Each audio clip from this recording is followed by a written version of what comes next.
অনেকেই জানতে চেয়েছেন যে এমসিকিউ কিভাবে আমি খুব তাড়াতাড়ি দেখি, সেটা আজকে আমি শেয়ার করব আপনাদের সামনে।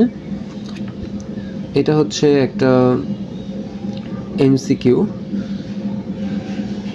ওএমআর। সেই ওএমআরটা হচ্ছে আমি খুব সহজে দেখতে পারবো। সেক্ষেত্রে আমার একটা কাজ করতে হবে, একটা ব্ল্যাঙ্ক ওএমআর শিট নিতে হবে।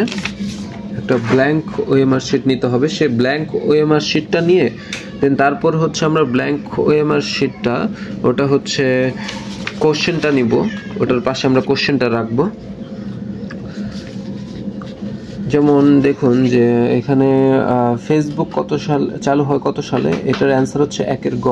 তাহলে আমি একটা কাজ করব, স্টিলের যে স্কেলটা আছে সেটি হচ্ছে গ নাম্বার, যেহেতু রাইট অ্যান্সার গ নাম্বার আমি হচ্ছে ফাঁকা করে দেবো। এটা আমি একটা কাজ করব, স্টিলের যে স্কেলটা আছে সেটি হচ্ছে ফাঁকা করে দেবো। এটা দুইভাবে করা যায়। একটা হচ্ছে কলম আছে না, কলমটা দিয়ে যে স্টিলের স্কেলের অপোজিট একটা গোল আছে না, ওই গোলটা বসিয়ে তারপর অনেকবার ঘোরালে কিন্তু ছিদ্র হয়ে বের হয়ে যাবে।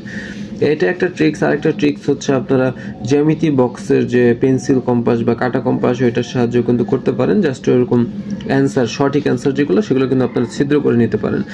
তারপর হচ্ছে আপনারা এই যে এই বাম পাশে এইটা হচ্ছে কোনটা আমি একটু বলি, এটা হচ্ছে জাস্ট এই যে এই জিনিসটা কেন আমি ফাঁকা রেখেছি, কারণটা হচ্ছে আমি যখন খাতাটা দেখবো, আমি একটু দেখাই যে যেমন এই যে একদম সই বসাবো, বাঁকা যেন না হয়, বাঁকা হলে কিন্তু আপনাদের ভুল হবে। সেভাবে বসানোর পরে আমি খুব সহজেই কিন্তু বুঝতে পারছি যে এই।